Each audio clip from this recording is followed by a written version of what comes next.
grabación está en pausa. Ay, Dios santo. Listo. Entonces les decía yo a ustedes que, entre otras cosas, en ese momento, específicamente en ese momento de nuestra historia, se pensaba en la necesidad, era absolutamente necesario que tuviéramos la posibilidad de hablar de la democratización de las relaciones laborales, porque en una unidad, en una empresa, infortunadamente la concentración del poder implica que el empleador es al mismo tiempo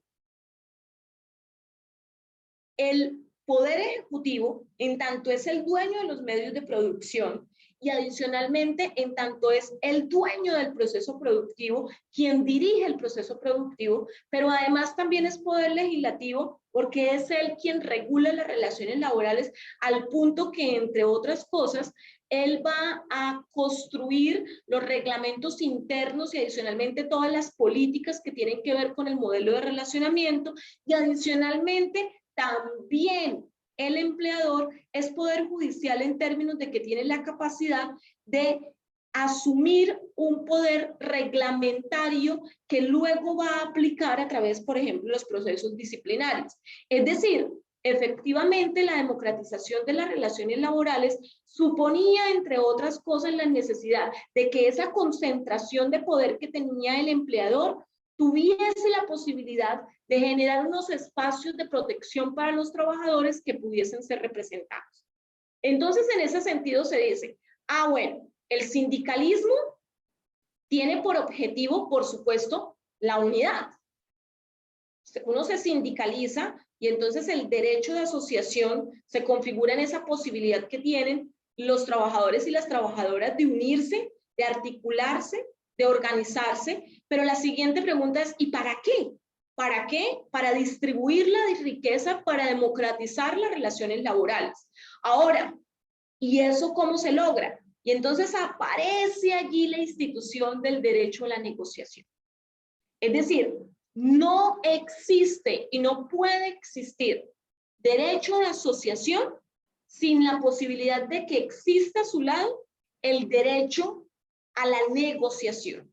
La negociación se convierte en el instrumento a partir del cual la asociación se concreta, y en ese sentido de no proveerse acciones para proteger específicamente el derecho de asociación, del derecho de negociación, perdón, no podríamos hablar de procesos que aseguren la asociación en sí mismo. Si no hay negociación, no hay asociación. La negociación es un pilar fundamental a través del cual es posible lograr la distribución de la riqueza y la democratización de las relaciones laborales. Ahora bien, yo les decía a ustedes, hubo un momento en que el discurso cambió, y el discurso cambió en términos de que se nos dijo, bueno, el sindicalismo es realmente para garantizar los derechos laborales, nos decía. El sindicalismo es para defender los derechos. Y si bien esto es cierto, entre otras cosas se desnaturaliza en nuestro país con ocasión a la estigmatización del sindicalismo en sí mismo, que supone que el sindicalismo no debe proteger o no debe dirigir sus acciones a la distribución de la riqueza, porque eso es pecado.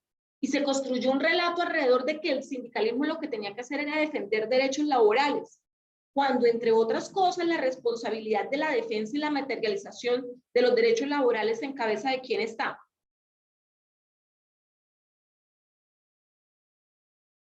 ¿Quién es el responsable de la defensa de los derechos laborales en Colombia?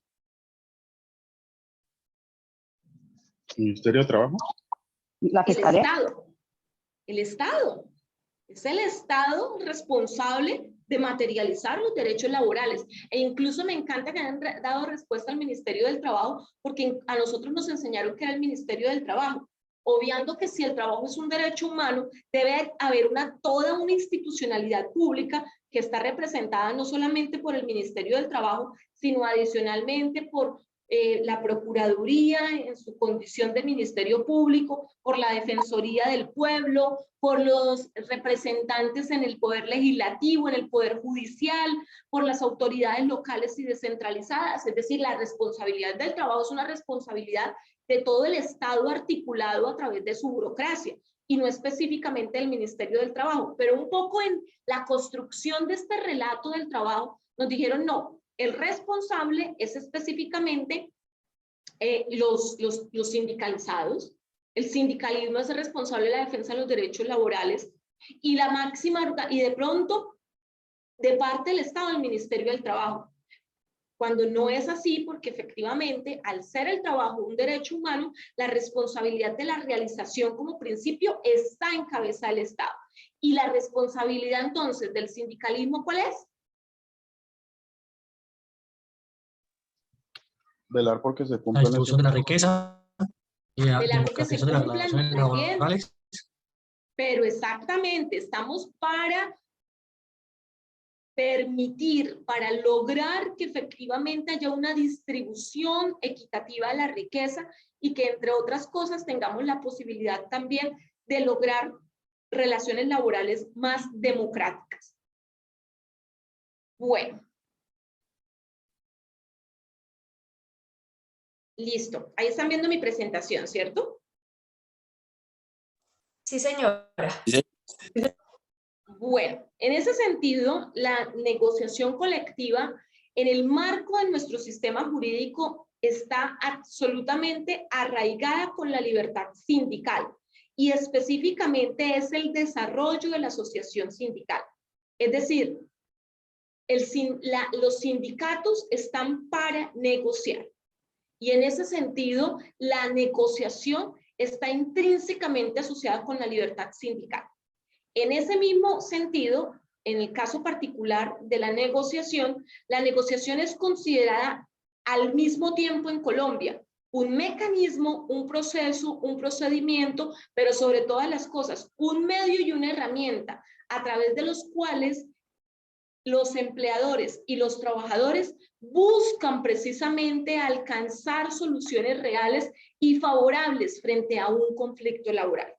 Lo que supone, entre otras cosas, que la negociación colectiva, que está en cabeza de los trabajadores y de las trabajadoras organizados en sus sindicatos, que está en cabeza allí, se convierte en un instrumento para que efectivamente sea posible a los empleadores también solucionar conflictos. Y por esa razón también es importante comenzar a generar espacios de discusión en donde claramente se determine que, siendo la negociación colectiva un elemento de la libertad sindical, está al servicio también de los empleadores, en tanto que ella permite asegurar o llegar al camino de la paz laboral. Por supuesto, en el caso específico de nuestra Constitución Nacional, vamos a encontrar su desarrollo en varios elementos. ¿Sí? ¿Una pregunta?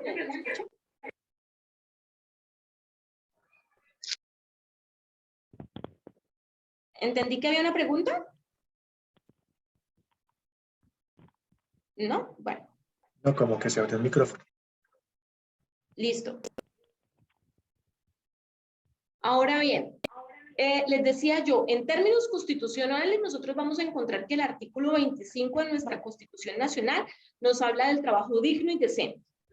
Luego vamos a encontrar que el artículo 25 es desarrollado a través del artículo 53, que nos habla de todos los elementos específicos que se configuran en Colombia como herramientas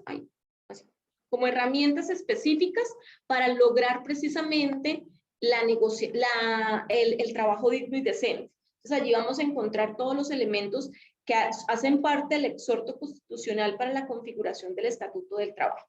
Pero en el artículo 39 de nuestra Constitución vamos a hablar específicamente de la vinculación de la tríada de la libertad sindical a nuestra Constitución Nacional de 1991. Y específicamente vamos a hablar de la asociación, de la negociación y de la huelga. En ese sentido, en el caso particular del artículo 55, va a decir el artículo de la Constitución Nacional que se garantiza el derecho a negociación colectiva para regular las relaciones laborales, solamente con excepciones determinadas específicamente por la ley. Y se determina en el Estado la responsabilidad de promover la concertación y los medios para la solución pacífica de los conflictos colectivos. El artículo 55 nos va a hablar específicamente de la posibilidad de lo que los franceses van a denominar los contratos abiertos. ¿Y qué significa un contrato abierto? Que efectivamente cumple esa característica de bilateralidad del contrato, en virtud de la cual los contratos laborales son negociados o tienen la posibilidad de llegar a ser acordados entre el empleador y los trabajadores que van a ser parte de una organización sindical. Por supuesto, en nuestra legislación se dice que el contrato de trabajo es bilateral, pero yo creo que todos aquí los que estamos coincidimos en que eso es una falacia, eso es un elemento romántico, porque la mayoría de los que están aquí no creo que hayan tenido la posibilidad de haber negociado su contrato de trabajo cuando fueron vinculados, sino yo creo, igual que me pasó a mí, que la mayoría de las personas que trabajamos nos entregan un contrato y nosotros lo que hacemos es firmarlo, muchas veces incluso sin la posibilidad de decir mucho sobre las condiciones laborales que se nos presentan.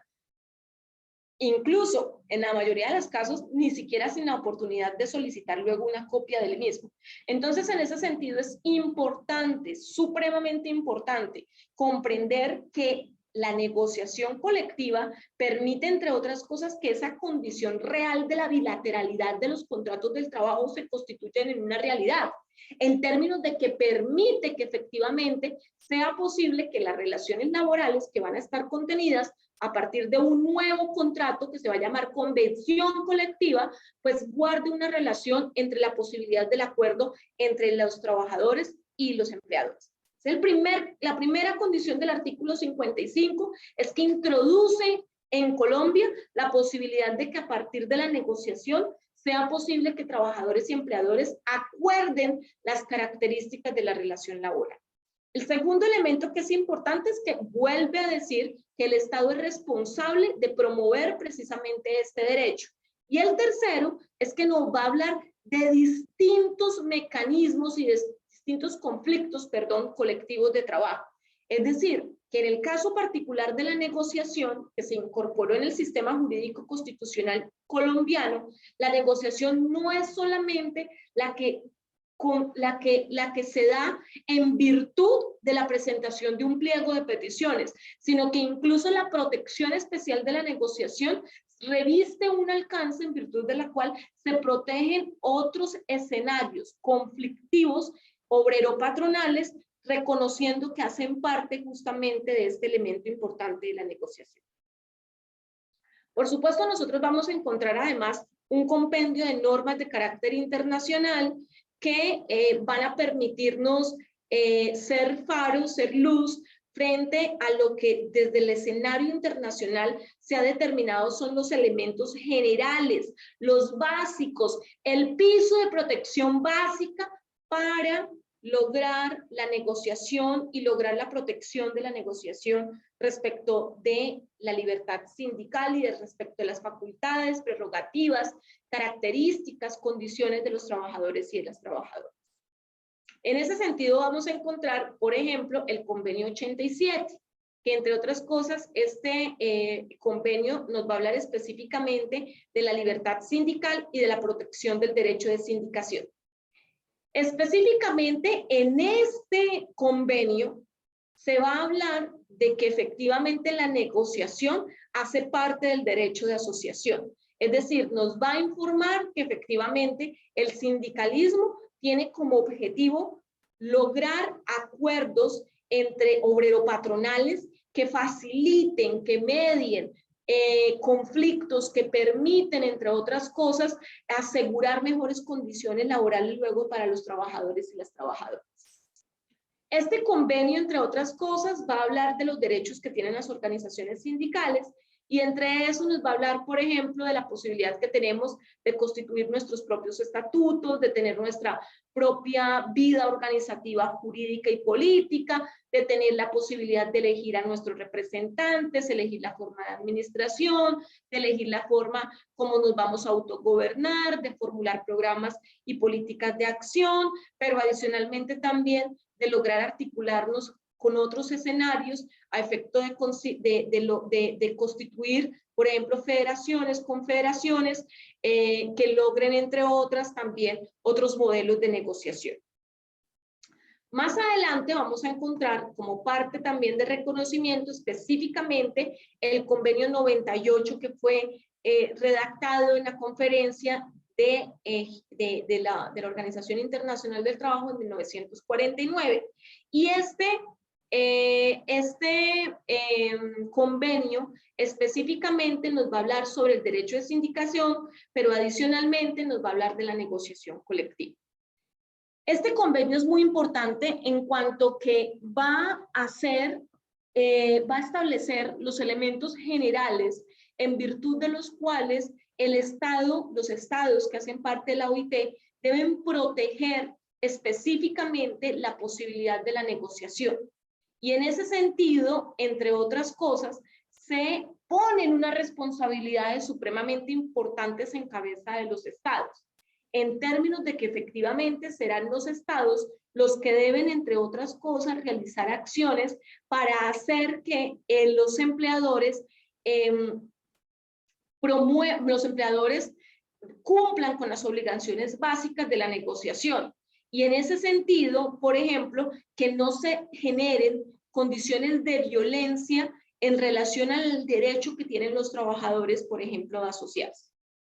Por ejemplo, entre otras cosas, el convenio 98 va a distinguir alternativas para proteger específicamente a los trabajadores que puedan llegar a ser víctimas precisamente de violencia antisindical con ocasión a la puesta en marcha de sus derechos. Este convenio, además, también es muy importante porque va a hablar de unos principios que son de carácter fundamental para los procesos de negociación. Y estos principios de carácter fundamental recaen específicamente en la idea de que las negociaciones deben ser celebradas de buena fe y que al ser celebradas de buena fe implican que no solamente se trata de que los estados realicen acciones para obligar a los empleadores a sentarse a negociar, sino que adicionalmente, efectivamente, cuando una organización sindical promueva la negociación colectiva, los empleadores se sienten a negociar y por lo tanto la negociación realmente produzca los efectos constitucionales e internacionales que se prevén. Pero para que esto suceda, entre otras cosas, el convenio 98 nos va a decir que es importante que los empleadores aseguren la posibilidad de que los trabajadores cuenten con la información necesaria a efecto de garantizar. Ahorita, ¿me están escuchando? Sí, te estamos escuchando. Sí, señora. Sí, Señora. claro. Ah, listo, es que vi Sí, un señora. mensaje que decía que no. Entonces les decía, la otra situación en particular tiene que ver con el hecho de la información, en términos que la OIT comienza a decir, bueno, ¿cuál es el gran riesgo de la negociación si lo único que se promueve es que, si lo único que se promoviera es que los trabajadores, los empleadores se sentaran a negociar? ¿Qué pasaría si esa sería la única obligación?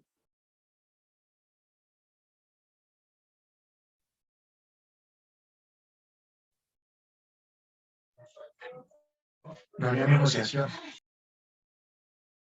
No habría negociación, porque solamente entonces estaríamos unilateral. hablando.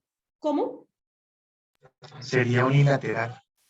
Sí, exactamente. Si solamente la obligación recayera en el hecho de que se sentaran a negociar, por ejemplo, ahorita mismo estamos en un proceso de negociación y los empleadores dicen que cumplieron con su obligación porque se sentaron, pero durante todos los días de la negociación no permitieron que se llegara a ningún acuerdo, dilataron, por ejemplo, el proceso de la negociación, no permitieron que los trabajadores presentaran propuestas para intentar salir de esa situación.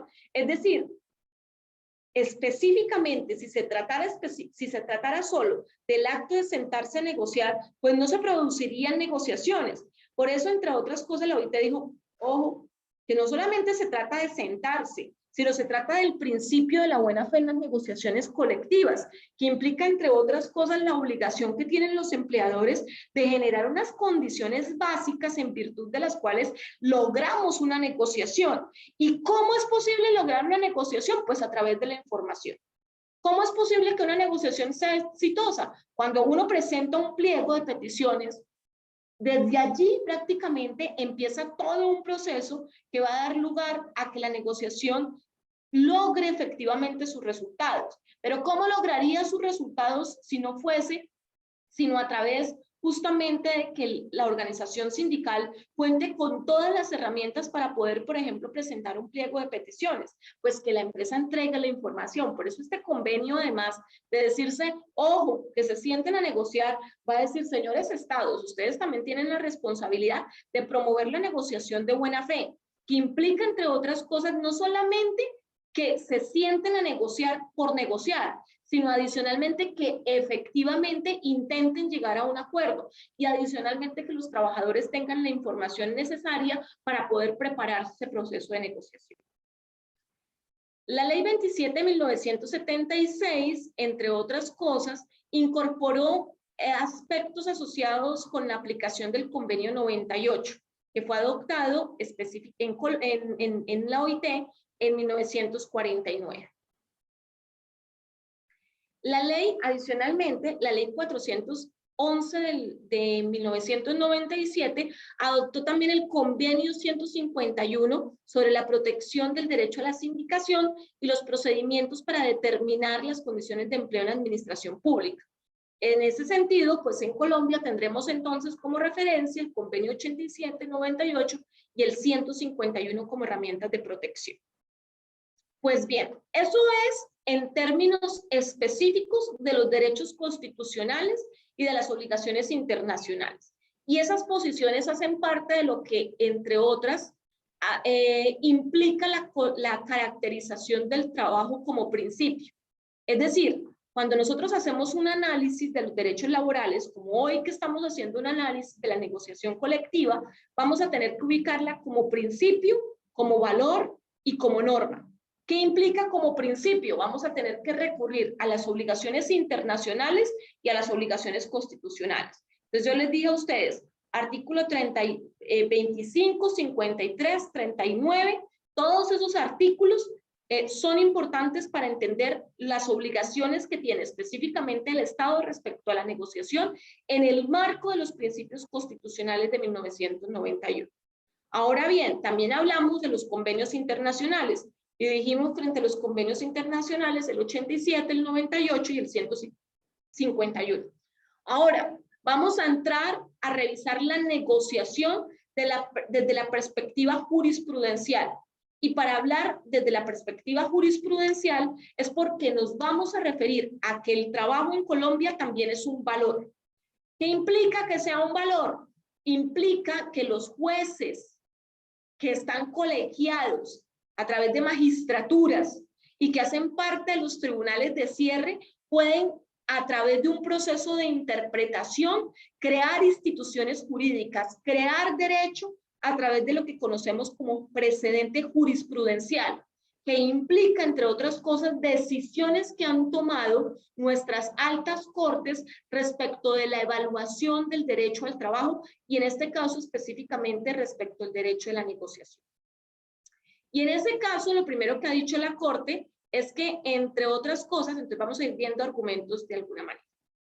Lo que ha dicho la Corte es que la negociación colectiva, entre otras cosas, se da en un proceso entre un empleador y un grupo de trabajadores. Es decir, para nuestra Corte Constitucional, para nuestra Corte Suprema de Justicia y para el Consejo de Estado, que son los tribunales de cierre en materia laboral, el derecho a la negociación tiene una perspectiva genérica que implica, entre otras cosas, la condición en virtud de las cuales un grupo de empleadores o unos empleadores con un grupo de trabajadores organizados a través de una organización sindical llegan a un escenario de discusión que va a terminar con la fijación de las condiciones que van a regir el trabajo y el empleo. En ese sentido, nuestra jurisprudencia va a reconocer, entre otras cosas, de manera especial los procesos de negociación que se surten a partir de las organizaciones sindicales. Y esta situación es importante, ¿por qué? ¿Por qué creen que esto es importante? Es importante esta consideración de la Corte Constitucional. Que es el soporte jurídico que nos respalda. Sí, pero además que diga la Corte es que es con organizaciones sindicales.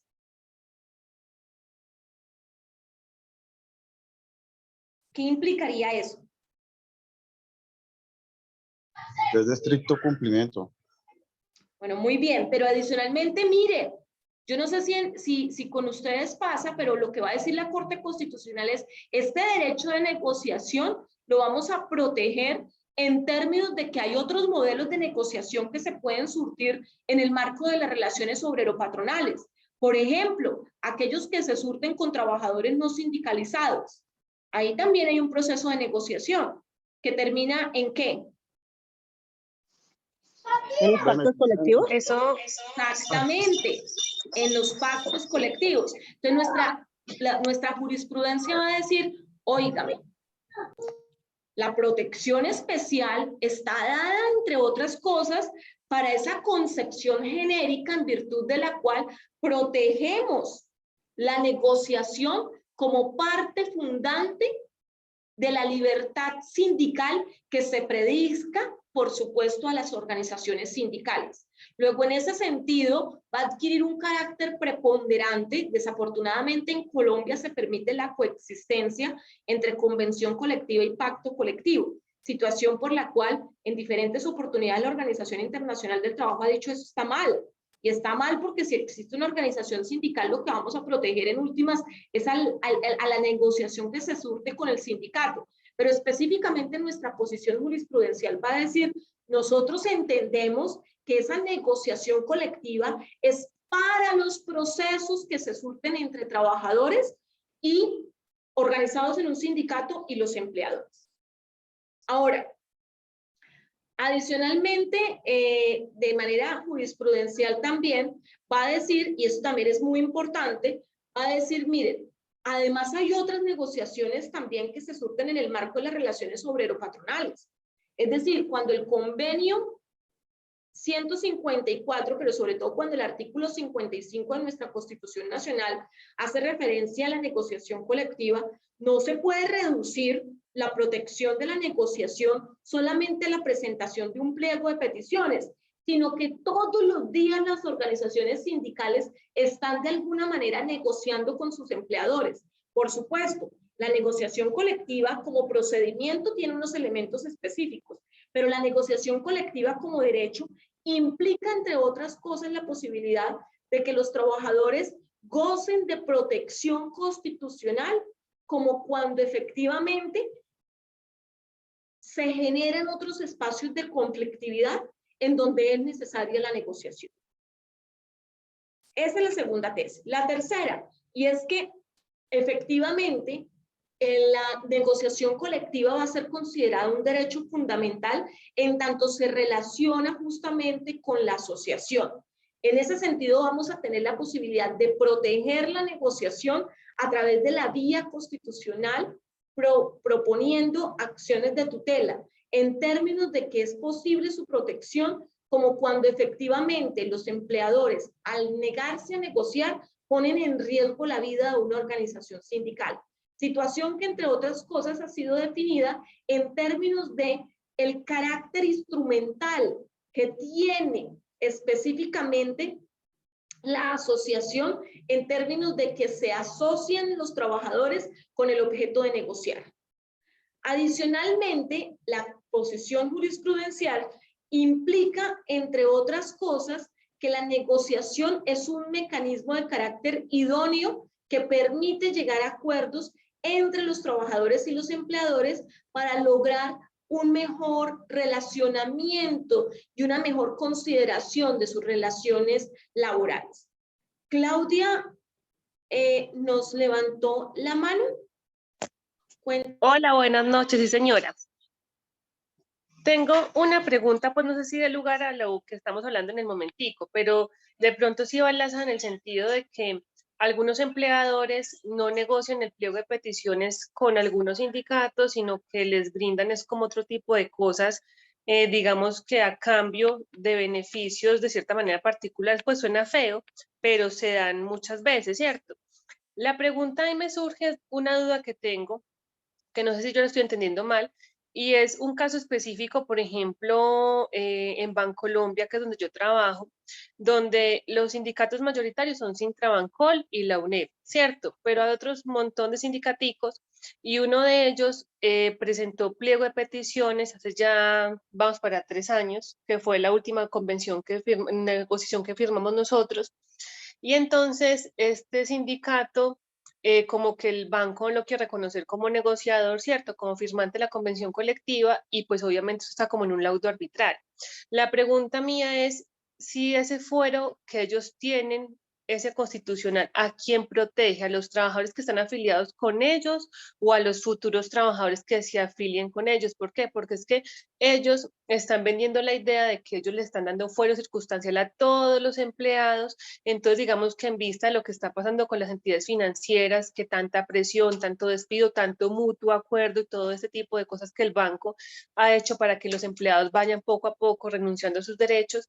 Entonces, la pregunta es esa. No sé, pues digo que si sale un poquito del contexto de lo que estamos hablando, pero pues son cosas que se dan dentro de las empresas. Ese fuero, digamos que constitucional, perdón, sí, circunstancial, perdón, ¿a quién protege y a partir de cuándo? Listo. No, la pregunta es muy interesante y de hecho cuando tengan, de hecho este espacio no debiera ser tan magistral. La idea es que cuando nos volvamos a encontrar tengamos la posibilidad de que sea un poco más tallereado.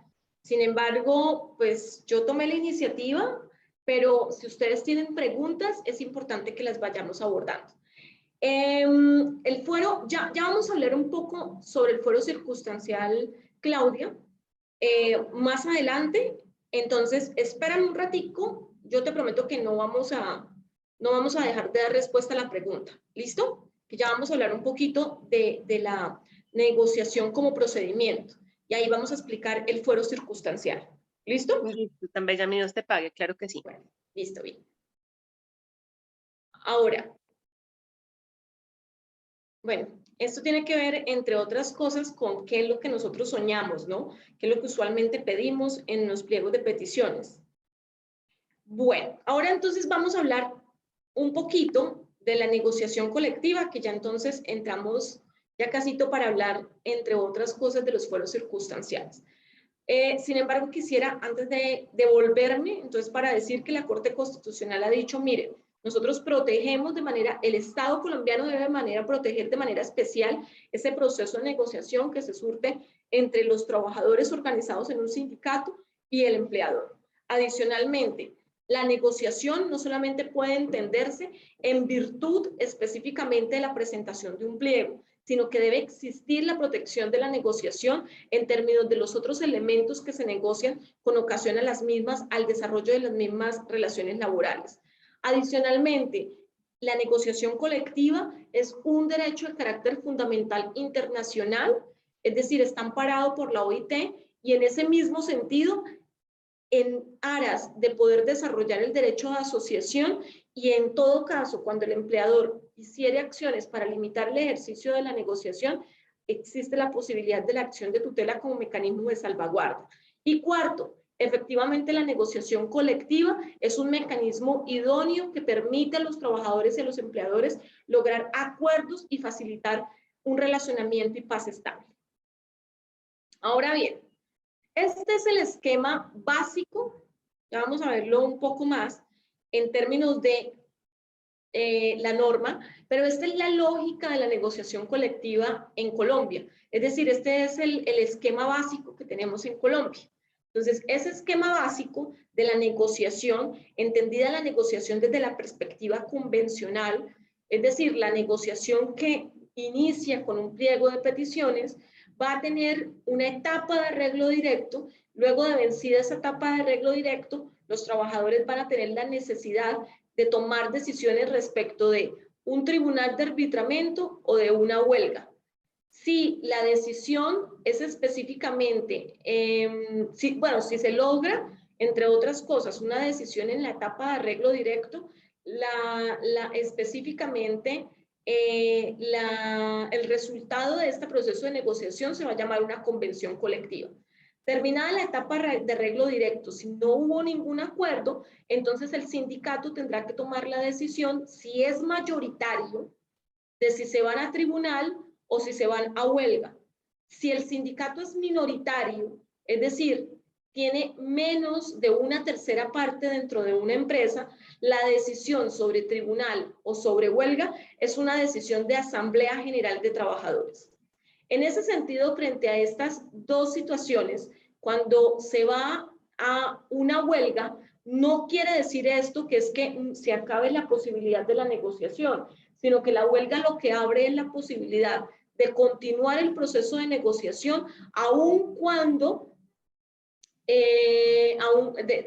ha terminado la etapa de arreglo directo, continuar la negociación a través de un ejercicio de presión que implica, entre otras cosas, el cese temporal de las actividades productivas con ocasión a una decisión de la organización sindical. Si no hay decisión de huelga, inmediatamente las decisiones del proceso las va a asumir un tribunal y lo que surge específicamente de ese tribunal se va a llamar un laudo arbitral. El artículo 432 de nuestro Código Sustantivo del Trabajo va a hacer el análisis, va a regular lo que implica la negociación colectiva desde la perspectiva de la norma. Entonces vimos negociación colectiva como principio y estudiamos los elementos constitucionales, las responsabilidades constitucionales y adicionalmente los convenios internacionales.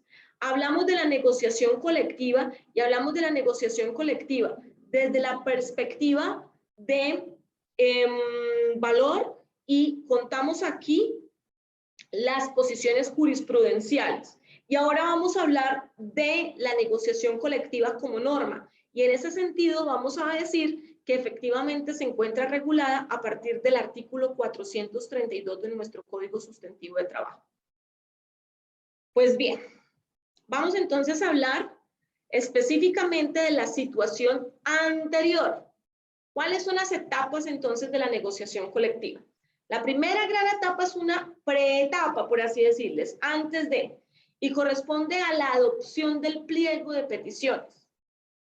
Específicamente la adopción del pliego de peticiones tiene que ver con el hecho de que los trabajadores deben preparar con antelación a la presentación del pliego, pues todos los elementos que tienen que ver con sus quereres, con sus sentires, con la disposición y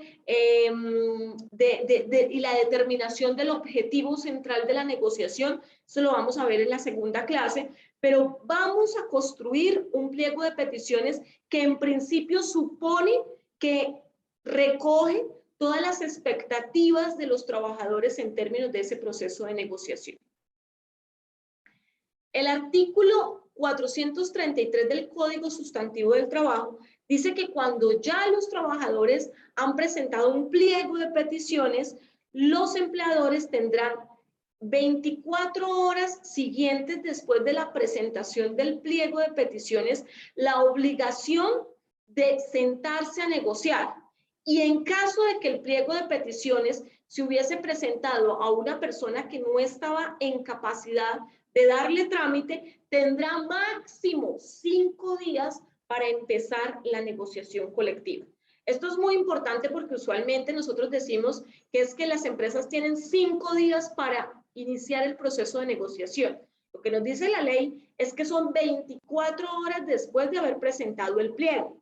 Por supuesto, una vez se presenta el pliego de peticiones, Una vez se presenta el pliego de peticiones, la empresa tendrá 24 horas siguientes y máximo 5 días para comenzar el proceso de negociación. Y ahora sí comienzo a darle entonces respuesta a la compañera Claudia.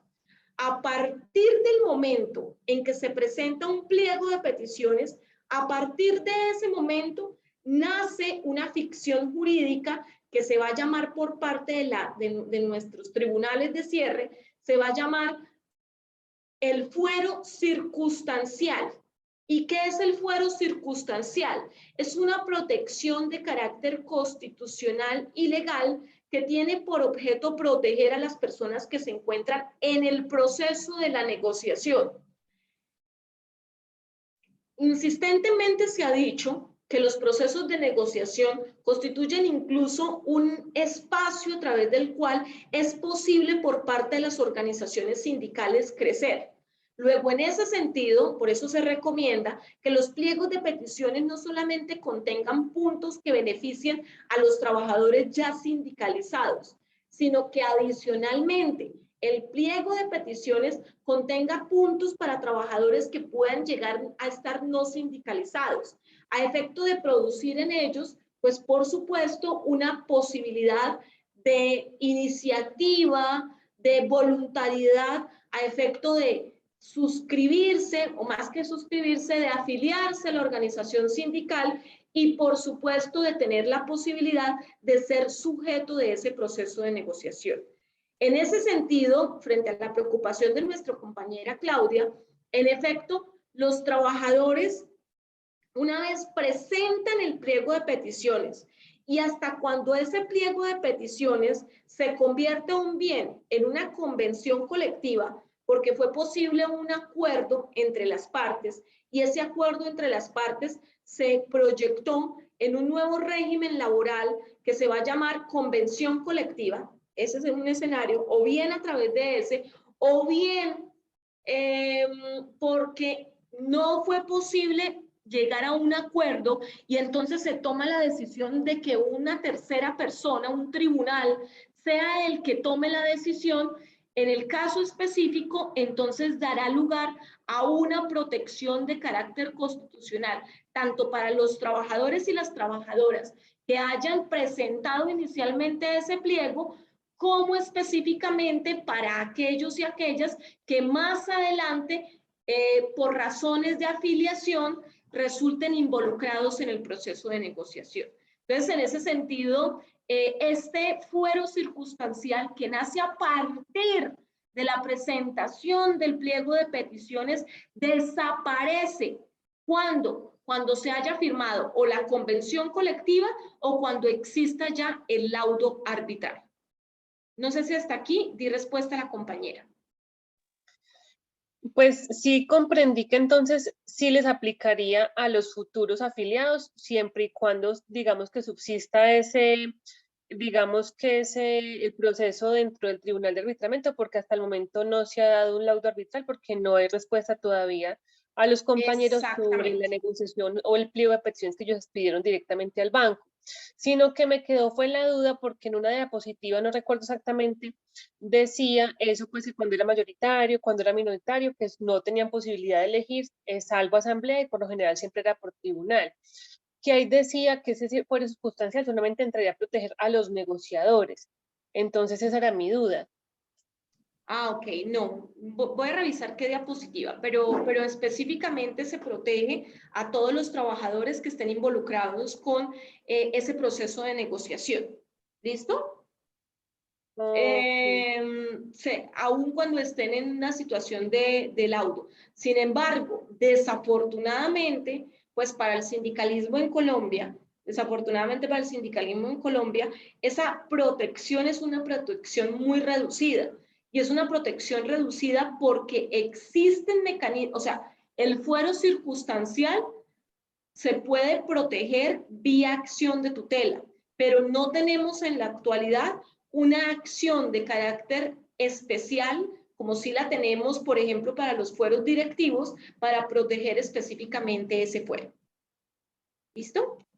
Ya más adelante quizás vamos a tener otros elementos para que vayas teniendo la oportunidad de aclarar mejor la situación.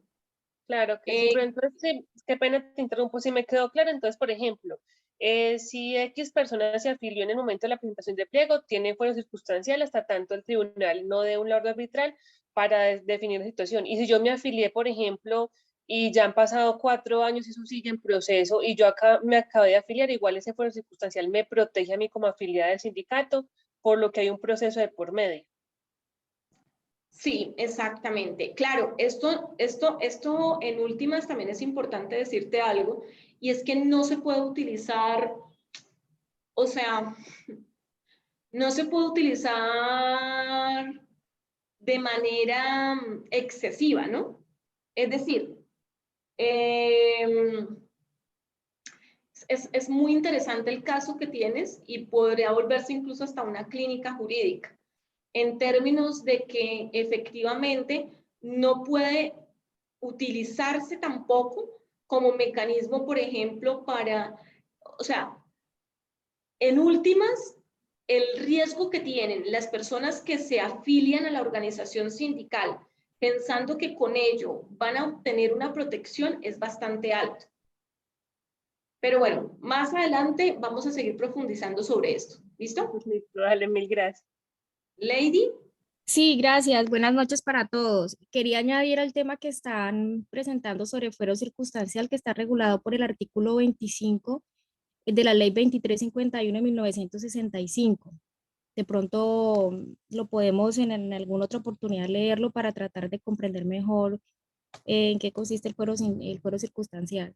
Ok, muchas gracias. Igual vamos a tratar, vamos a ver hasta dónde nos da el tiempo hoy, ¿no? Para hablar un poquito más del fuero circunstancial.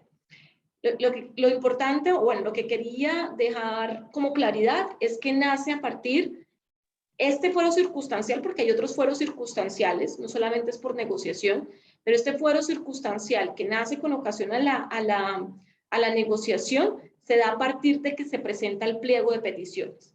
Ahora bien, en términos jurídicos hay un concepto que se llama la oponibilidad y hace referencia a cuando un acto comienza a tener efectos jurídicos respecto de terceros.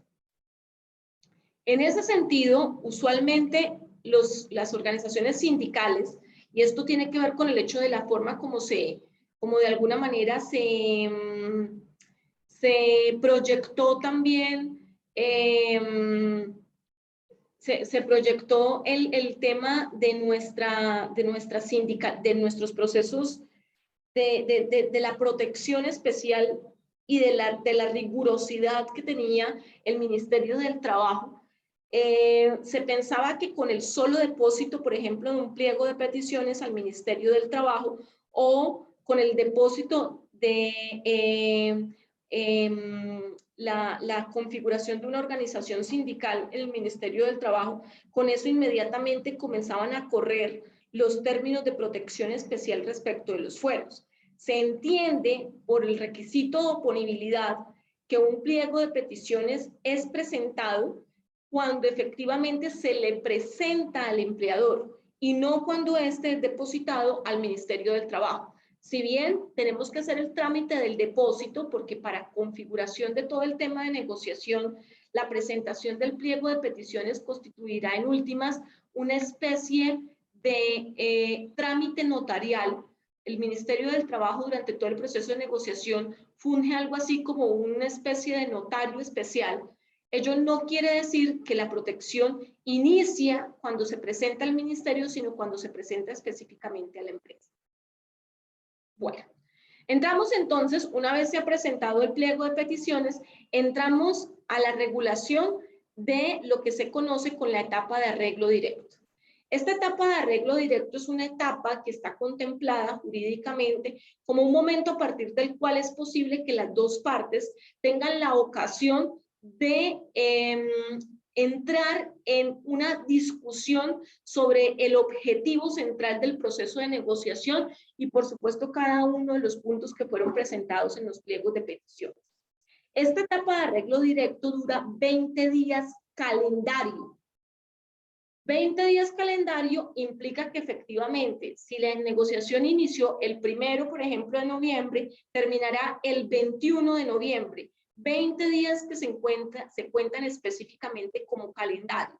Por ser esta, en el caso particular del derecho laboral, normas de carácter público, estos 20 días no se pueden ni transar ni conciliar.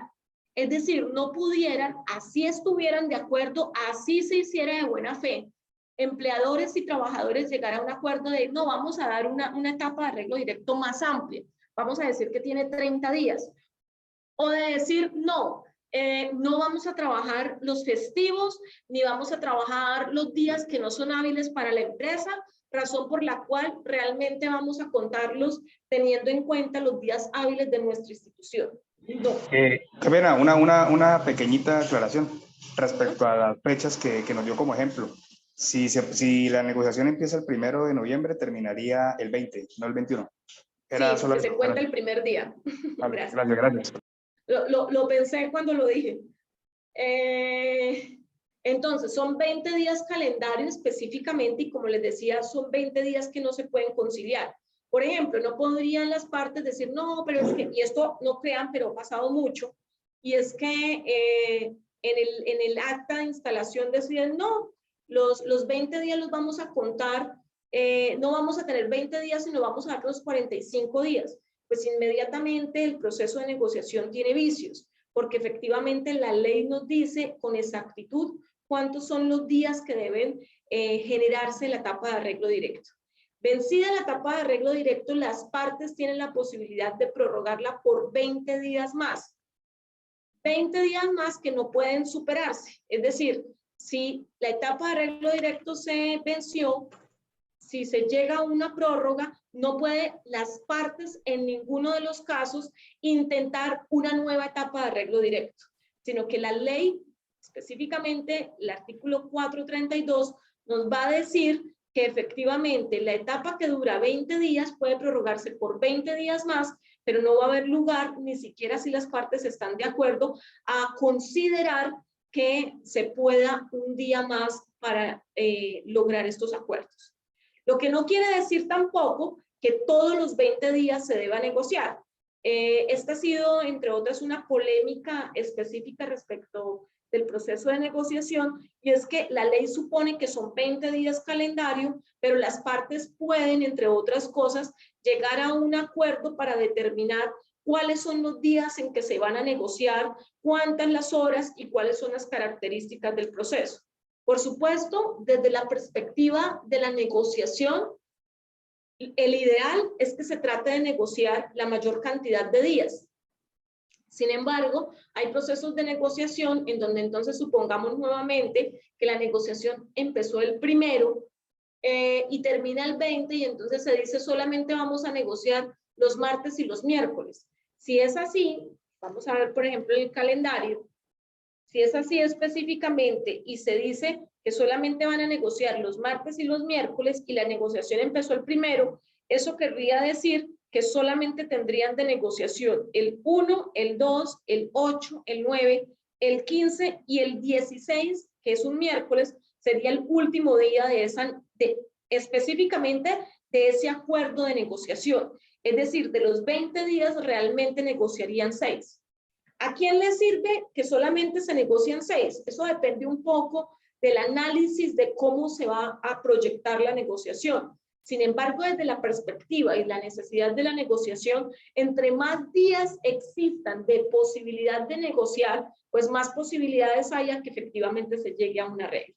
Por supuesto, también se ha dicho sobre si es bueno o no que se decida sobre una etapa, una prórroga del arreglo. Eso depende de las condiciones específicas de cada negociación.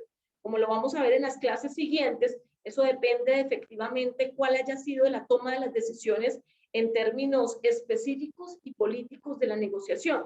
Por ejemplo, supongamos que una organización sindical encuentra que el hecho de hacer de una prórroga implicaría que la fecha en que se vaya a producir la asamblea para tomar una decisión de huelga vaya a ser contraria a sus intereses. Pues por supuesto, en ese sentido, la organización sindical tendrá que determinar si les conviene o no les conviene iniciar la prórroga, generar la prórroga o aprobar la prórroga, porque en todo caso la decisión es de las dos partes.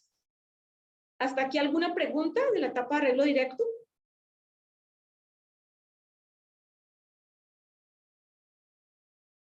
No, señora. Listo.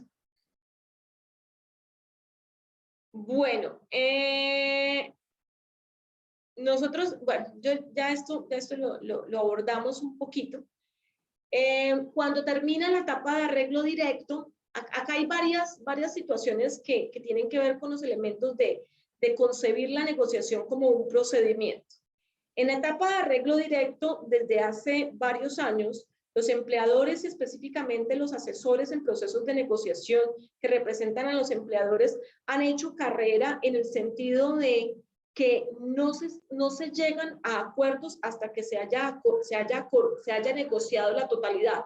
En el mejor sentido de las palabras, ese tema de nada está negociado hasta que todo esté negociado, que escuchamos en el proceso de negociación del gobierno Santos con las FARC, no fue un invento del gobierno Santos, sino que efectivamente ya los empleadores lo tenían específicamente configurado. En términos de que la mayoría de los empleadores consideran de que no hay un acuerdo final hasta que se hayan acordado todos los puntos. Esta situación en varios casos genera imposibilidad entonces de construir actas que serán asumidas de carácter vinculante. ¿O por qué son importantes las actas? Entre otras cosas, y es porque las actas, pues primero van a permitir generar una evaluación de todo el proceso de negociación. Van a ser algo así como el diario de las negociaciones, y van a permitir que las partes reconozcan cuáles han sido las conclusiones de cada jornada y adicionalmente determinar cuáles fueron los acuerdos. Sin embargo, usualmente los empleadores no quieren la suscripción de actas, entre otras cosas porque las actas constituyen piezas procesales de los procesos de tribunal de arbitramiento, en términos de que para los tribunales de arbitramiento será vinculante para la toma de las decisiones aquellos acuerdos que se hayan suscritos entre cada una de las partes del marco de la negociación. Entonces, por eso hay una dificultad en la suscripción de las actas. Sin embargo, nosotros consideramos que suscribir las actas es absolutamente importante, pero adicionalmente también permite llevar una evaluación de todo el proceso de negociación. Además, es importante decir que por regla general se entiende que cuando una organización sindical presenta un pliego de peticiones, está diciendo, bueno, negociemos, y en ese sentido negociemos pues en el seno de la empresa. Si se tiene en cuenta que es el empleador quien dirige el proceso productivo, es obligación entonces, o es necesario entonces, que el empleador genere unas garantías específicas para el proceso de negociación, que van desde el hecho de que efectivamente se generen permisos sindicales para los trabajadores que están en el proceso de negociación. Permisos sindicales que no son solamente para los días en que se va a negociar, sino que deben ser permisos sindicales que permitan, entre otras cosas, tener espacios también para el estudio, para la reflexión, para la preparación de la negociación y adicionalmente para poder llevar información a las bases en asambleas generales. Se prevé adicionalmente que los empleadores, además de permisos sindicales, en el caso en el que consideren que la negociación se surta en lugares distintos a los que se propuso por parte de la organización sindical, en términos de que cuando una organización presenta un pliego de peticiones está diciendo aquí estamos, en dónde nos vamos a sentar a negociar. Y usualmente la regla general es que entonces se sienten, pues por supuesto, en sede de la empresa, o en sede en donde los trabajadores realizan sus actividades. No obstante lo anterior, en caso en el que el empleador considere que las actividades se desarrollan en un lugar distinto, pues deberá garantizar, entre otras cosas, a los trabajadores todos los medios materiales para que tengan la posibilidad de poder, entre otras cosas, lograr desarrollar todo el proceso de la negociación y, por supuesto, estar protegido en términos de su negociación. En ese sentido, una vez se ha presentado el pliego de peticiones, entonces los empleadores tendrán máximo 24 horas que podrá, perdón, 24 horas para tramitarlo y máximo 5 días para negociar, para sentarse a negociar. En ese sentido, los empleadores emitirán un comunicado refiriéndose a los trabajadores sobre la fecha, el lugar y los representantes que asumirán como negociadores de parte de la empresa. En ese primer escenario de negociación, las partes se pondrán de acuerdo en algo que se llama el acta de garantías, que entre otras cosas tiene todos los elementos que buscan proteger a los trabajadores frente a todo ese proceso de negociación. Yo les decía a ustedes, va desde permisos sindicales, desde que si los trabajadores tienen que trasladarse a otro lugar, todos los elementos logísticos para la negociación, los días en los que se va a negociar, las garantías que se van a dar en términos de los respetos de los derechos laborales, y en fin, todos los escenarios que podamos considerar importantes respecto del proceso de negociación.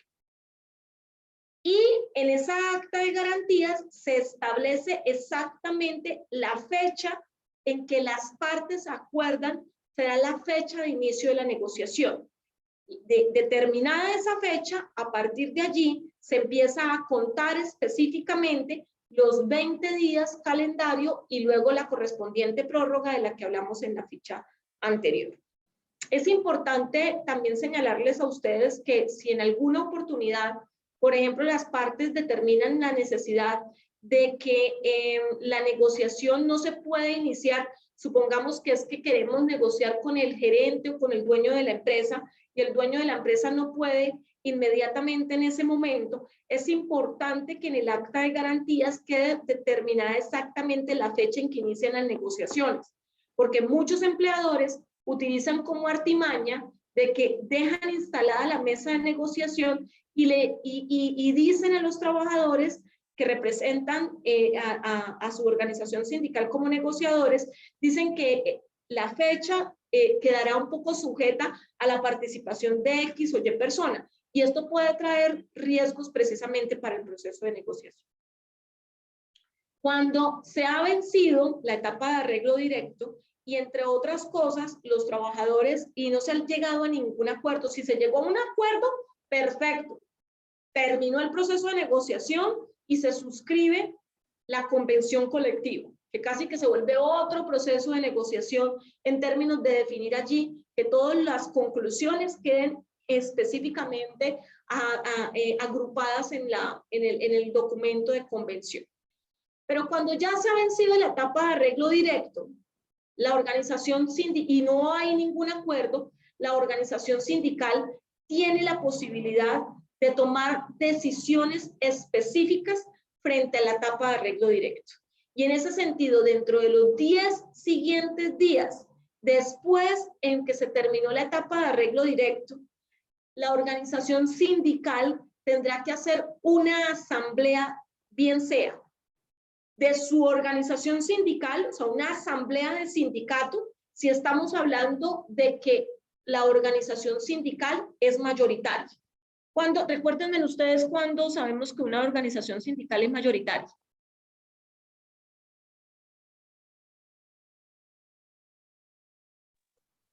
Cuando tiene la mayor, ¿Cuándo qué? más de la mitad de los empleados afiliados a una organización. Cuando tiene mitad? más de la tercera parte, creo que es. Sí, más de una tercera parte. Entonces, por ejemplo, si tenemos una empresa y en esa empresa hay 300 trabajadores, el sindicato que tenga 101 trabajadores afiliados a su organización sindical será sindicato mayoritario. ¿Listo? Bueno, entonces ese será sindicato mayoritario. Hay alguien que creo que quiere hablar y no tiene buena señal.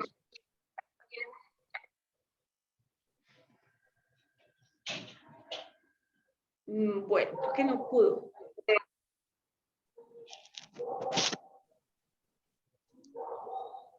Bueno, entonces les decía, esta es la importancia de ser sindicato mayoritario. Entonces, el sindicato, cuando es sindicato mayoritario, tendrá la oportunidad de tomar una decisión sobre la negociación, específicamente en las bases de su propia organización sindical.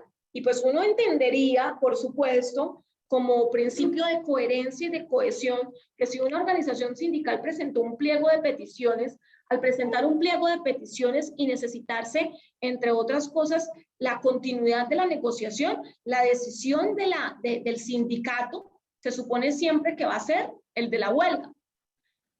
Y va a ser siempre el de la huelga, entre otras cosas, y eso me parece muy importante dejarlo hoy dicho, y es que el hecho de que una organización sindical tome como decisión la huelga no significa necesariamente que es que van a irse ya a ella, sino lo que están diciendo, o no significa necesariamente que están renunciando a negociar. Al contrario, la toma de la decisión frente a la huelga, lo que significa es que los trabajadores están diciendo, el conflicto sigue siendo nuestro. Y como el conflicto sigue siendo nuestro, vamos a continuar con el proceso de negociación. Solamente que en este momento el proceso de negociación lo vamos a hacer en virtud del cese pacífico de actividades.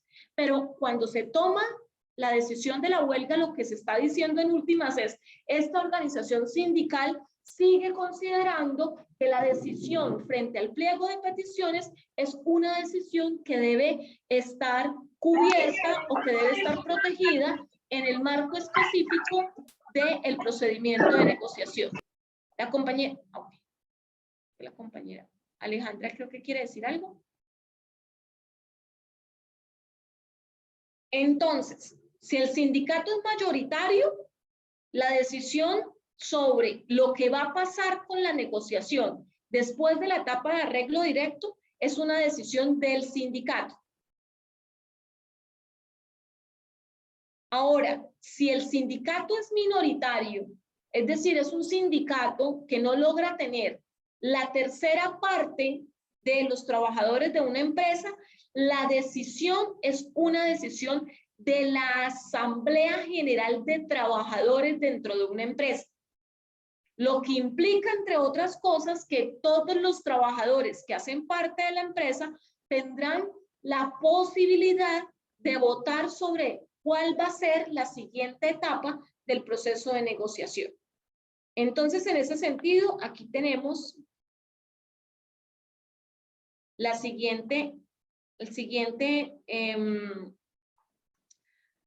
siguiente flujograma. Entonces,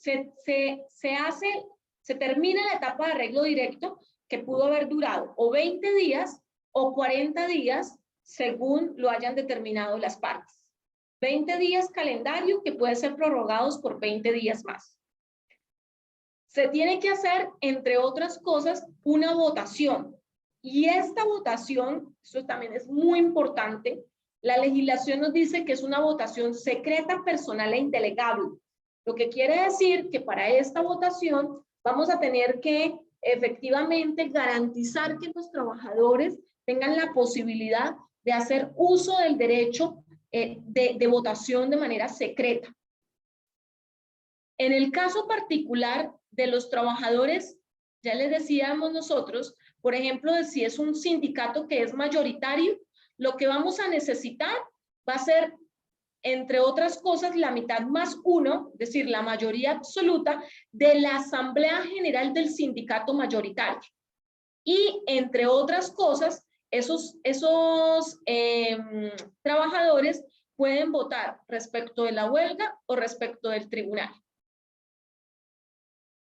Cuando el sindicato es minoritario, en el caso particular del sindicato minoritario, aquí a esta ficha le hace falta elementos, pero cuando el sindicato es minoritario, tiene esta ficha aquí está mal, tenemos que corregirla. Cuando el sindicato es minoritario, el sindicato tendrá que ir a asamblea general y en esa asamblea general tendrán que tomar la decisión de si se van a huelga o si se van a tribunal de arbitramiento. Por supuesto, la situación se vuelve compleja y se vuelve compleja en términos de que ya no tendríamos que convencer específicamente a los trabajadores, no tendríamos que convencer solamente a nuestros afiliados, sino que además tendríamos que convencer a otra cantidad de personas que hacen parte de la empresa. Entonces, supongamos, si tenemos una empresa en donde hay 300 personas, si el sindicato es mayoritario, es porque tiene por lo menos una de las terceras partes. Es decir, el sindicato es mayoritario en cuanto tenga por lo menos 100 afiliados. Lo que quiere decir, entre otras cosas, que para un sindicato mayoritario, para que efectivamente se tome la decisión sobre huelga, tendría que tener este sindicato que tiene 100 afiliados, la decisión de la huelga pasaría por la mitad más uno, es decir, 51. Perdón, pero me queda una dudita ahí respecto a ese número de afiliados. Es que se dice que para que un sindicato sea mayoritario debe tener más de la tercera parte del total de los trabajadores, ¿cierto? Sí. Si esa empresa tiene 300 trabajadores, yo lo divido que en cuatro partes, me da 75 y lo multiplico por 3 y me da 25, ¿no? ¿No es así o lo estoy haciendo mal? No, porque estarías sacando el 25%. Sí, o sea, pero una cuarta parte. Entonces sería... Lo tienes que dividir por 3. 300 dividido en 3. Te dan 100 trabajadores. Eso es una tercera parte. Es una tercera parte. Perdón, O sea, la tercera parte son 90 trabajadores. Esperen porque me queda 300 dividido en 3 partes. Excedan de la tercera parte. ¿Es el 30% o la tercera parte? Me quedó la duda ahí respecto a esa okay. parte. Es que la norma dice, la legislación entiende pues, que mayoritario que excede la tercera parte del total de los trabajadores de la empresa. Una tercera parte, exactamente. O sea que esos 300 los vamos, no es el 30%.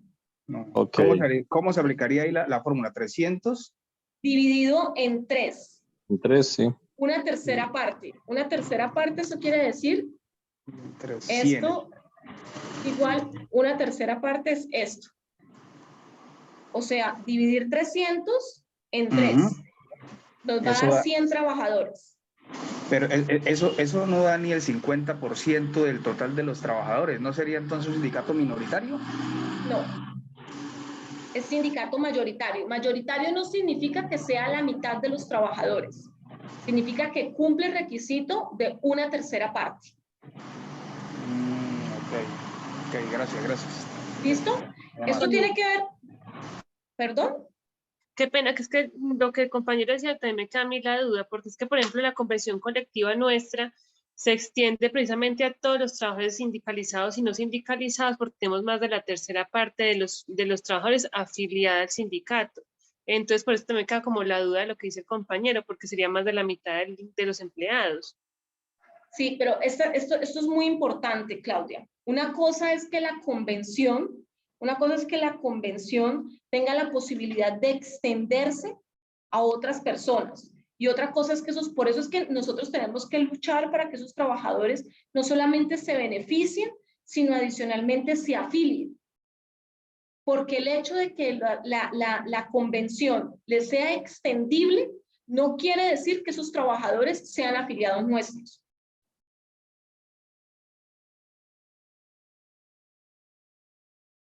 ¿Listo? Sí, pero se extiende cuando supera más de la tercera parte del total de los trabajadores, ¿cierto? Sí. Pero entonces ahí no, ni siquiera alcanza la mitad de los trabajadores y se hace extensivo. Ahí me sigue quedando la Sí, Vladimir, es que tú estás pensando en lo mayoritario desde la perspectiva de la mitad más uno. No puedes pensar la perspectiva de la mitad más uno, porque lo mayoritario en términos de la protección del sindicato no es la mitad más uno. Es el hecho de que tengan una tercera parte del total de los trabajadores dentro de una empresa. ¿Sí? ¿Por qué razón? Porque es que la sindicalización es difícil. Eso es una acción afirmativa respecto de la protección. Se entiende mayoritario y eso no tiene nada que ver con las mayorías que nosotros aplicamos para las decisiones. Se entiende mayoritario porque la norma nos dice que es mayoritario cuando agrupa a más de una tercera parte. Puede darse el caso entonces de que en una empresa hayan dos sindicatos y los dos sindicatos sean mayoritarios? Porque, No. porque es que de acuerdo a eso, yo ahorita estuve, digamos, aquí en una Claro, negociación se puede dar. de la Cámara de Comercio y, digamos, si se aplica la fórmula esa que estamos ahorita analizando, los dos sindicatos serían mayoritarios, porque ambos, digamos, es una empresa que tiene 150 trabajadores en total. 150, si yo lo divido en 3 me da 50, o sea que con 51 sería mayoritario y el uno tiene 54 y el otro tiene como 60 afiliados. Sí, pero Entonces, en ese caso, el que es mayoritario, en ese caso aplica la norma de que el que es mayoritario es el que tenga más trabajadores. Es decir, En este caso, perdón, el Bancolombia que maneja dos sindicatos, que es Intrabancol y UNED, ellos serían los dos mayoritarios. no. En el caso particular, no es que hayan dos sindicatos mayoritarios específicamente. Titulares serían. ¿Perdón? Titulares de la convención. Titulares. Es distinto, ¿no? Sí, pero entonces me surge otra duda ahí. Ajá. Me surge otra duda porque, digamos, hay dos sindicatos. Los dos cumplen con el rango de ser mayoritarios y por ende se da la extensión de la convención colectiva. ¿Cuál de las dos convenciones se extendería al resto de trabajadores no afiliados, no sindicalizados? Es distinto en el siguiente sentido. En este caso, si esta empresa, por ejemplo, en el caso particular de esta empresa, solamente tenemos un sindicato, el sindicato mayoritario, por supuesto, es el sindicato que logró la tercera parte. Es decir, este sindicato que tiene 101 afiliados, ¿sí?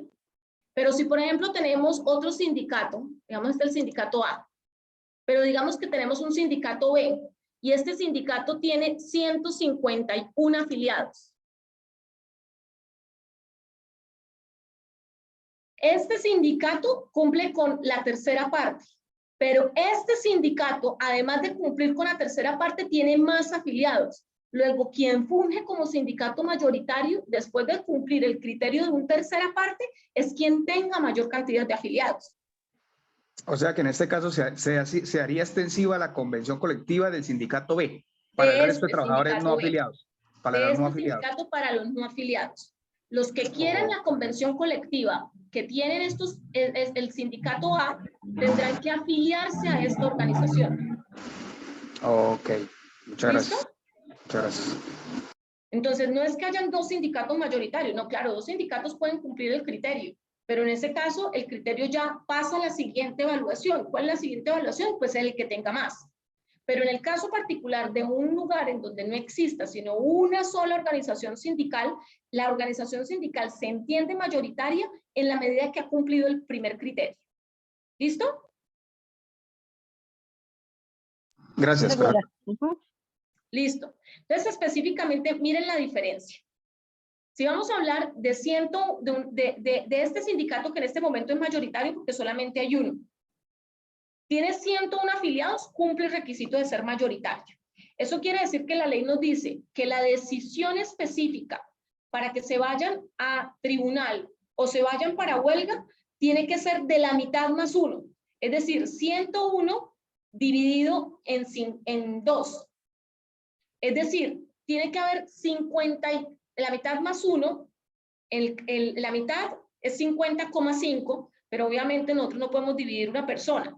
Eso quiere decir que la mitad, en este caso, es 51. Y como es más 1, pues serían 52 almas. Votan la decisión. Por ejemplo, de si se van a tribunal o se van para huelga. Pero en el caso en el que no sean 101 afiliados, sino que, por ejemplo, tengan, supongamos, 100 afiliados. En ese caso no son sindicato mayoritario. Luego tendrán que convocar a toda la asamblea, a los 300 trabajadores. Todas las personas que tengan algún vínculo laboral, todos tendrán derecho a votar. Y en la organización sindical tendrá, entre otras cosas, que asegurar que efectivamente las personas tengan los procedimientos y las herramientas para poder hacerlo. En este caso en particular, siendo 300 trabajadores, pues por supuesto la decisión no será de 52, sino será la decisión de la mitad más uno, es decir, de 151 personas. De las cuales uno pensaría que pues por lo menos 100 afiliados votarían por la huelga.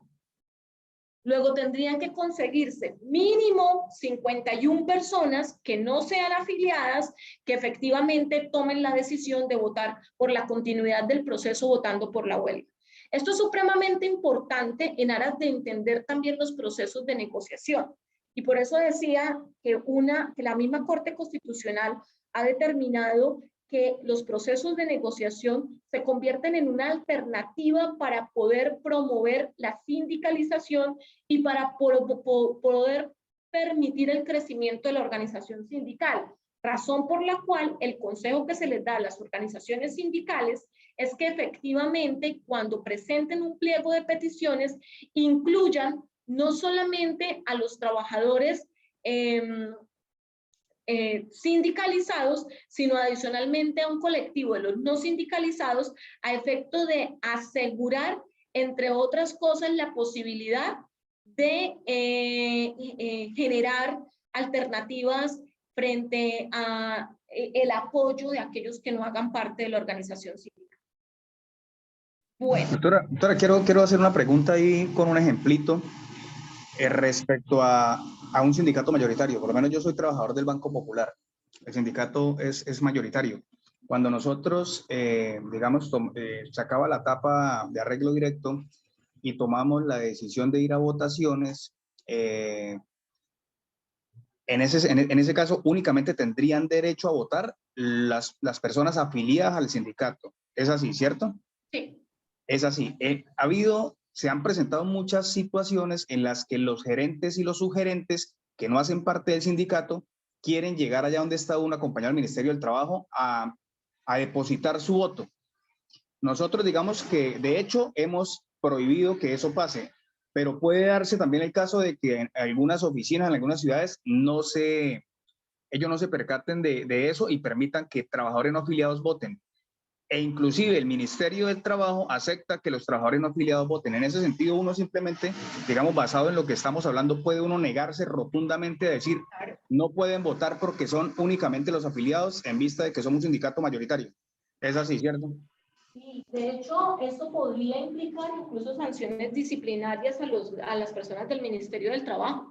Entre otras cosas, porque lo que tiene que hacer el Ministerio del Trabajo, y eso se les ha dicho en reiterada jurisprudencia, quien organiza, quien determina la asamblea es la organización sindical. De hecho, puede ser que el Ministerio del Trabajo considere que hay, no sé, consideraciones o algunas irregularidades. Tendrá que dejarlo en acta, pero quien dirige esa asamblea es específicamente la organización sindical.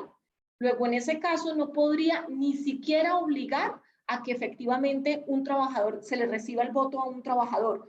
Quienes conforman la comisión de escrutinio, así como la comisión especial de votación, son específicamente los trabajadores que hacen parte de la organización sindical.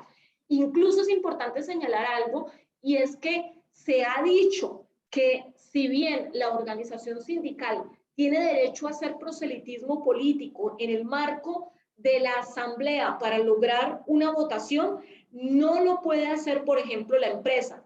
Y no lo puede hacer la empresa en tanto que la negociación colectiva es un derecho que se predica de la organización sindical, no de las empresas. Luego, las empresas no podrían asumir que pueden hacer proselitismo político, yo lo digo porque sé que lo hacen, en términos de realizar acciones para promover o desestimular específicamente la votación, por ejemplo, para huelga. Linda.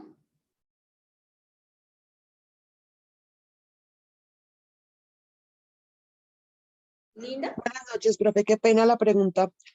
Ahí tengo yo una duda porque yo estuve en un proceso de votaciones en el Citibank donde solo teníamos como, no sé, 3, 4 afiliados y el inspector de trabajo llevaba el listado de todos los trabajadores. Esa fue una votación en la cual nadie votó, pero entonces con respecto a lo que usted acaba de decir, ahí quedó confundida, porque entonces en ese caso solo serían 5 los que podrían votar y allá podían votar desde el gerente hasta el cajero. ¿Por qué sería eso? Porque en el Citibank ustedes eran minoritarios. Pero Era ahí el podían votar todos. Claro, podían votar todos, absolutamente todos. No, ok, esa era la duda. Ahí Listo, podían votar gracias. absolutamente todos por tribunal. Lo que tendría que hacer en ese caso UNED es asegurar o instalar las mesas de votación que fuesen necesarias para poderse tomar la decisión sobre la huelga.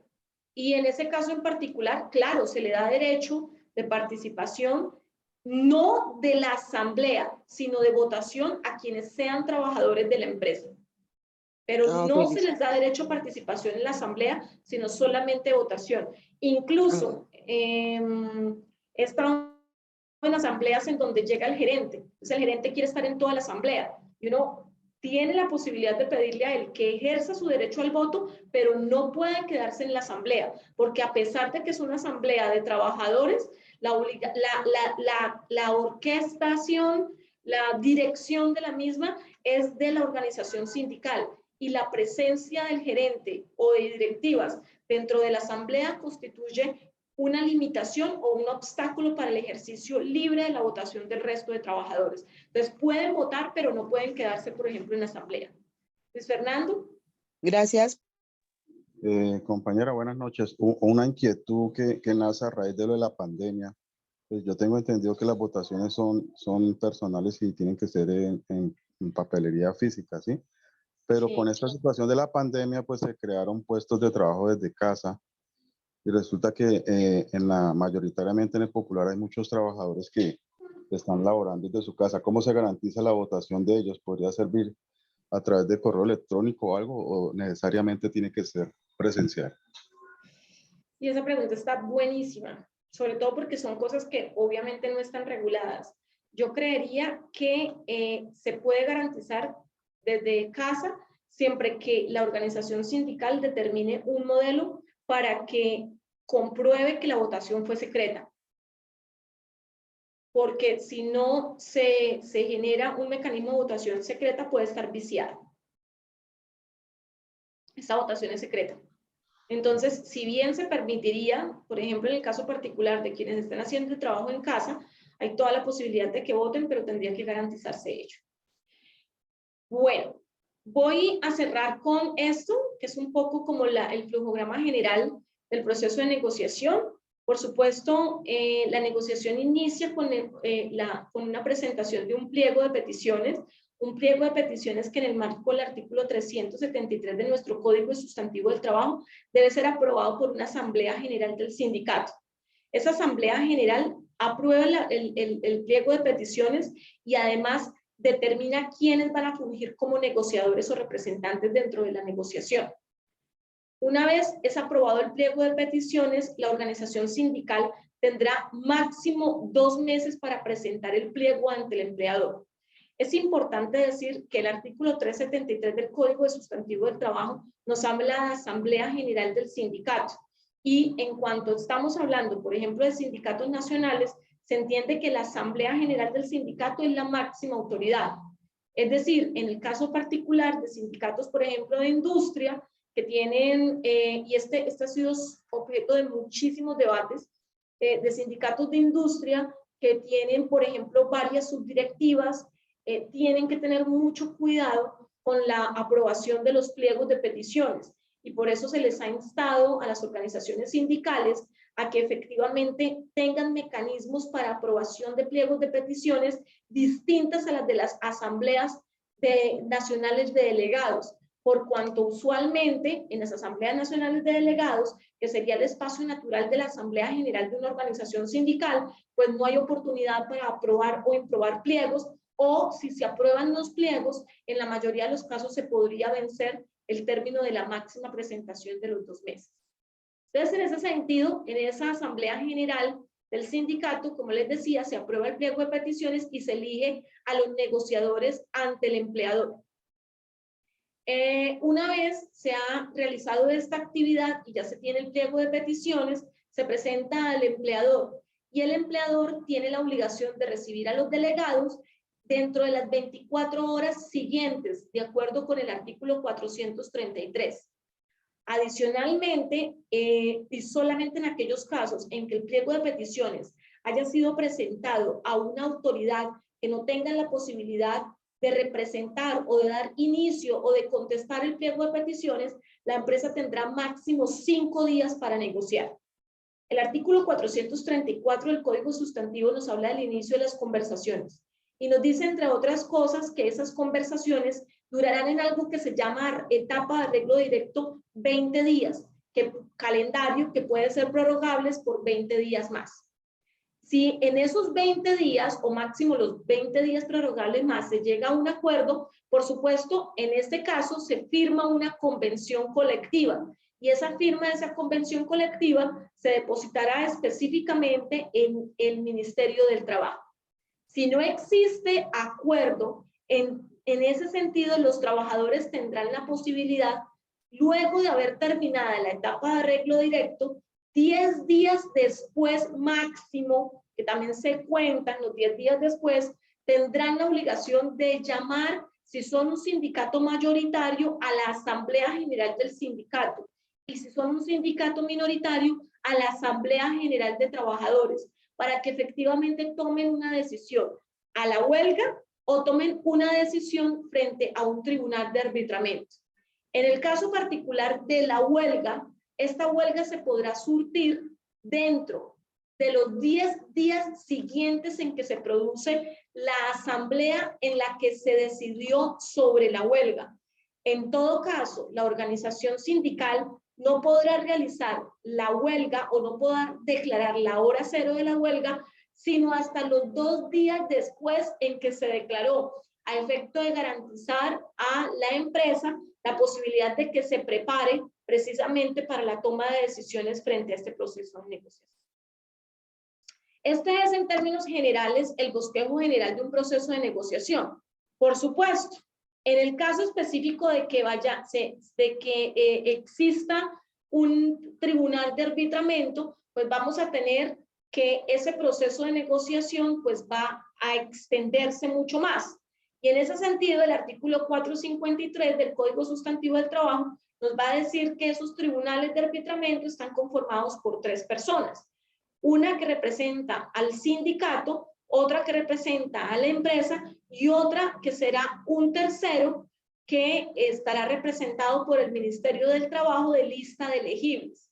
Instalado el tribunal de arbitramiento, se supone que los integrantes del tribunal tendrán que debatir solo respecto de los puntos en que haya desacuerdo después de haberse producido la negociación, y se supone que una vez integrado el tribunal tienen 10 días para fallar en lo que se llama un laudo arbitral, que será, entre otras cosas, notificado por escrito y será un fallo que tendrá una máxima vigencia de 2 años y que pondrá fin por finalizado el conflicto. En todo caso, es importante decirles, es importante señalarles que este tribunal de arbitramiento constituye una forma de determinación del conflicto a partir de la participación de terceros y que, por supuesto, resulta absolutamente necesario que sean las organizaciones sindicales las que tomen las decisiones específicas respecto de su proceso de negociación. Hasta aquí entonces nuestra clase del día de hoy, que es una clase solamente para hablar como de los elementos teóricos y de la configuración o procedimiento de la negociación. Ya para nuestra siguiente clase vamos a hablar específicamente de elementos prácticos. Luis y Diego. Sí, compañeras, que me surge otra inquietud ahí en cuanto a la toma de decisión de la huelga o tribunal. Es que si el sindicato es mayoritario, la misma asamblea que se realice con los delegados puede tomar la decisión sin necesidad de realizar las votaciones. No te entiendo. Su merced nos dijo ahí No escucha bien. que cuando se vencen los términos de la negociación directa y que no hay acuerdo, pues tenemos 10 días para convocar la asamblea para que se elija a la huelga o tribunal, ¿sí? Sí.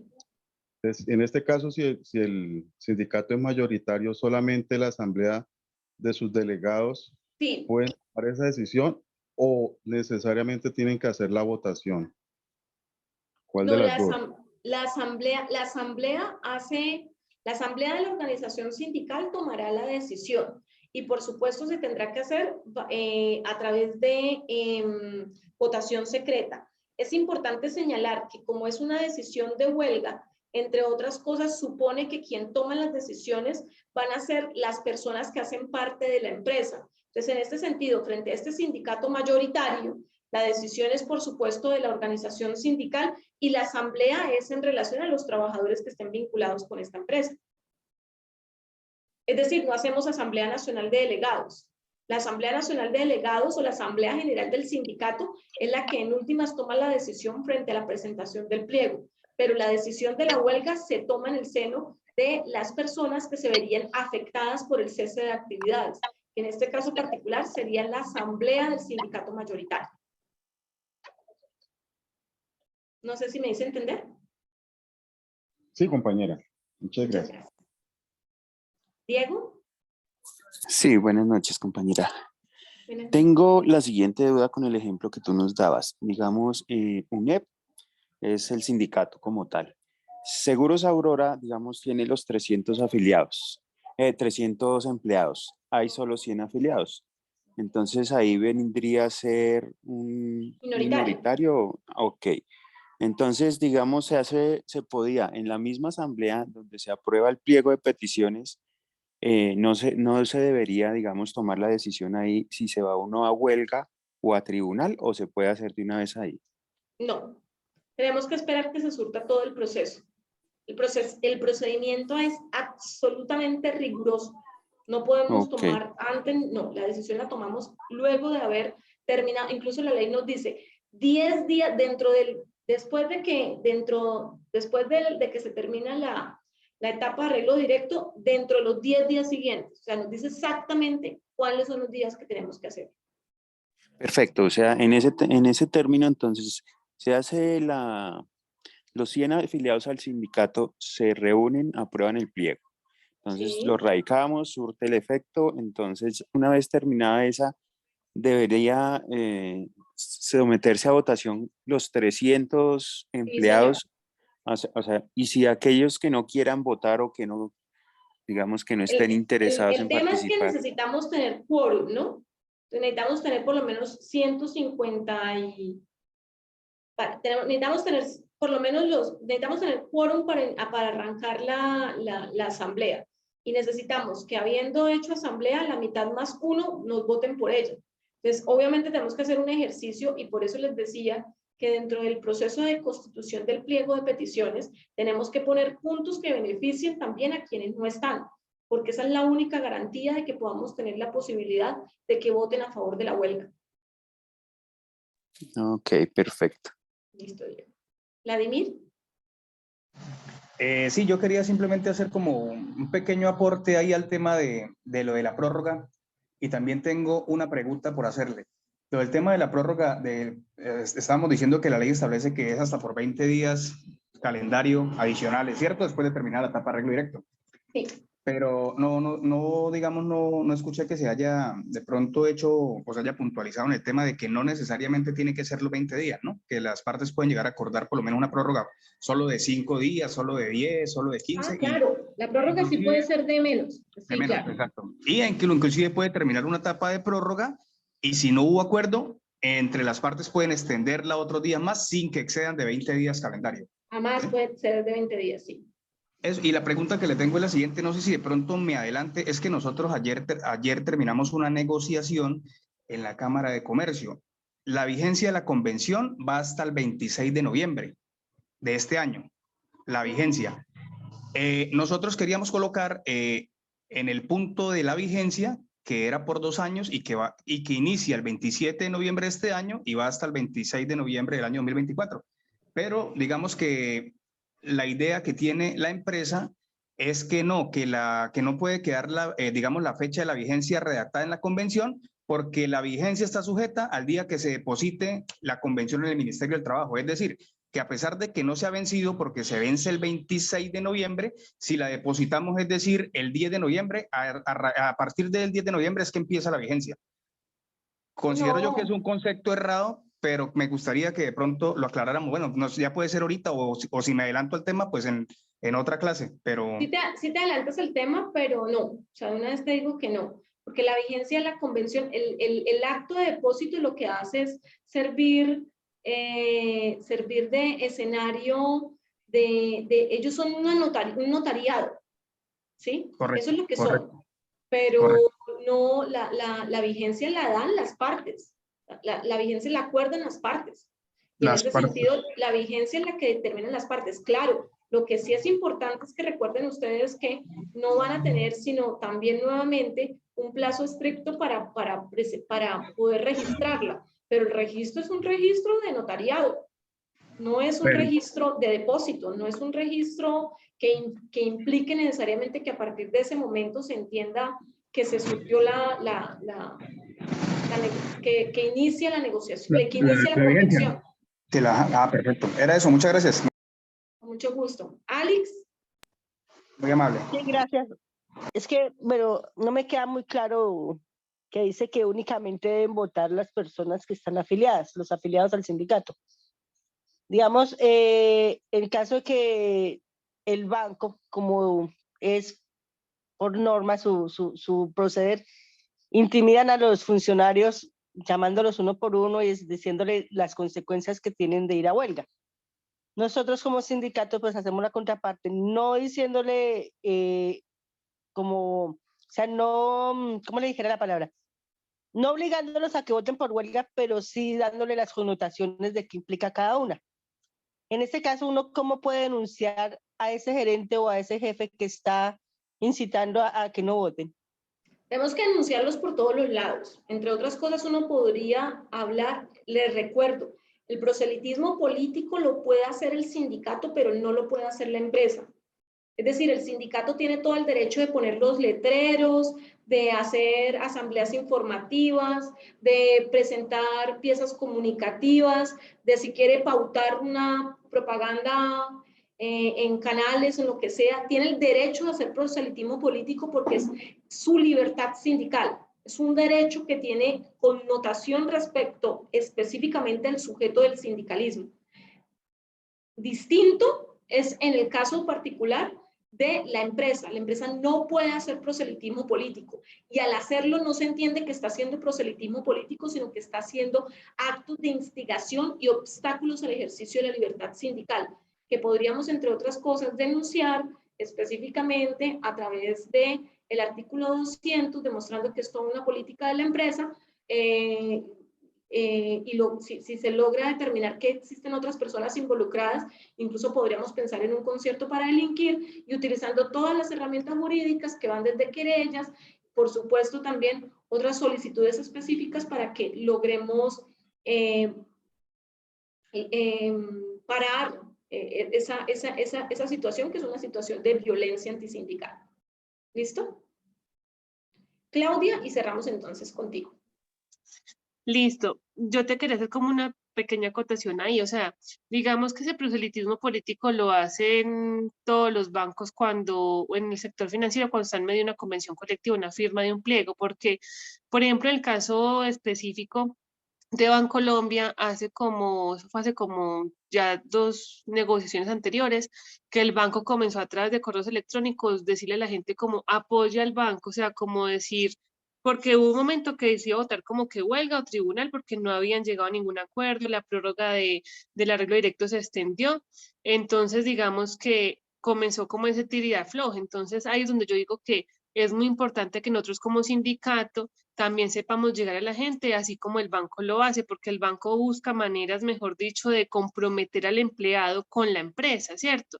Entonces, asimismo, lo que decías tú, cuando uno busca en medio de ese pliego de peticiones extender beneficios a los no afiliados, uno tiene que buscar la manera de sindicalizarlos y fidelizarlos.